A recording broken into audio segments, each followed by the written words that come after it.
যারা ভাবেন electric bitter বা ইলেকট্রিক ওভেন ছাড়া কেক হয় না, বা যাদের বাচ্চারা কেক খেতে অনেক বেশি পছন্দ করে কিন্তু ঝামেলার জন্য করে দিতে পারেন না, আজকের ভিডিওটা শুধুমাত্র তাদের জন্য। আজকে আমি একটি ডিম দিয়ে ইলেকট্রিক চুলায় কেক বানিয়ে দেখাবো। কত ডিগ্রিতে চুলার পাওয়ার রাখবেন, কি করবেন না করবেন সব কিছুই দেখতে পারবেন পুরো ভিডিওটা ফলো করলে। আশা করছি ভালো লাগবে।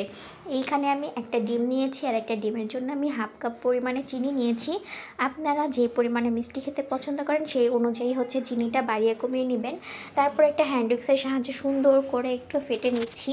যখন নাকি ডিমের কালারটা এরকম একটা সাদা সাদা ভাব চলে আসবে তখন একটু লবণ দিয়ে দিলাম। মিষ্টি জিনিসে কিন্তু একটু লবণ না দিলে মিষ্টি জিনিসের স্বাদটা পুরোপুরি আসে না। তারপর 1/3 কাপ তেল দিয়ে দিচ্ছি এখানে। এটা ছিল রান্নার রেগুলার সয়াবিন তেল। তেলটা দিয়ে আবার সুন্দর করে একটু ফেটে নিব। সুন্দর করে ফেটে নেওয়ার পরে যেহেতু আমি একটা ডিম ব্যবহার করেছি, একটা ডিমের জন্য 1 কাপ ময়দাই বেস্ট। অবশ্যই একটা ডিমের জন্য 1 কাপ ময়দাই হচ্ছে বেস্ট। অবশ্যই ময়দাটা নেওয়ার ট্রাই করবেন। আটা দিলে কিন্তু কেকটা ভালো করে ফুলবে না, দেবে থাকবে। তারপরে ময়দাটাকে দিয়ে 1 চামচ হচ্ছে বেকিং পাউডার দিয়ে দিলাম। 1 কাপ ময়দার জন্য 1 চামচ বেকিং পাউডার পারফেক্ট মাপ। তারপর 1/3 কাপ দুধ নিয়েছি এখানে, লিকুইড দুধ। এটা দিয়ে সুন্দর করে একটা বেটার বানিয়ে নিচ্ছি। এখন একটু একটু করে দুধটা দিব, দিয়ে একটা সুন্দর থিকনেস চলে আসা পর্যন্ত বেটার বানিয়ে নিব। বেটার বানিয়ে নিয়ে হাফ চা চামচ হচ্ছে আমি এখানে ভ্যানিলা এসেন্স দিয়ে দিলাম। ডিমের যে একটা এক্সট্রা গন্ধ আছে সেই গন্ধটা আর থাকবে না, চলে যাবে। তারপর বেটারটাকে সরিয়ে রেখে একটা সসপ্যান নিয়ে নিলাম। আর আমরা যারা সংসার করি আমাদের ঘরে তো কম বেশি এরকম সসপ্যান সবারই থাকে, না থাকলে একদমই কম রেটে মাত্র 50 টাকার মধ্যে কিন্তু এরকম একটা সসপ্যান কিনে নেওয়া যায়। তো এই সসপ্যানের মধ্যে আমি পুরো বেটারটা দিয়ে দিলাম। আর চুলায় আগে থেকে একটা হাঁড়ি বসিয়ে রেখেছি, প্রায় 15 মিনিটের মতো রেখেছিলাম, একদমই গরম হয়ে আছে। তারপর একটা স্ট্যান্ড দিয়ে দিলাম। আর স্ট্যান্ড দেওয়ার পর হচ্ছে আমি এখন সসপ্যানটাকে দিয়ে দিব।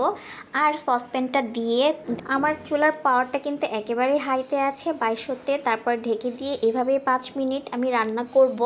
5 মিনিট পর আমি চুলার পাওয়ারটাকে একটু কমিয়ে দিব, কারণ এখন কিন্তু পাতিলটা পুরোপুরি গরম আছে। তারপর 2200 থেকে একেবারে 800-তে করে দিব। এই যে এইভাবে কিন্তু আমি 5 মিনিট রেখেছিলাম।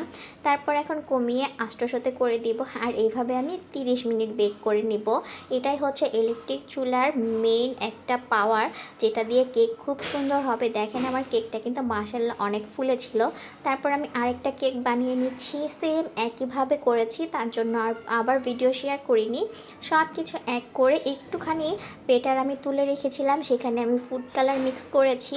তারপরে তো এখানে দিয়ে দিলাম, একটা ডিজাইন হয়ে যাবে। আর আমার মতে না, বাচ্চাদেরকে বাহির থেকে ওই ক্রিমওয়ালা কেক না খাইয়ে বাসায় এইভাবে বানিয়ে দিলে সেটাই হয়তো বা বেশি ভালো হয় বাচ্চাদের জন্য। কারণ ক্রিমওয়ালা কেকগুলো না সবসময় মানে খাওয়াটা ঠিক না। আর বাহিরে তো তারা হচ্ছে হাইজিন মেনটেন করে বানায় না। তা আমার মতে ক্রিম ছাড়া হোক, কিন্তু বাসায় এরকম হাইজিন মেনটেন করে বাচ্চাদের খাবার দেওয়াটাই পারফেক্ট। দেখেন কেকটা কতটা তুলতুলে হয়েছে। আমি কিন্তু এখন কেটে দেখাতে পারছি না, কারণ কেকটা আমি একজনকে দিব, তাই এভাবেই দেখালাম। আশা করছি আপনাদের ভালো লাগবে। আল্লাহ হাফেজ।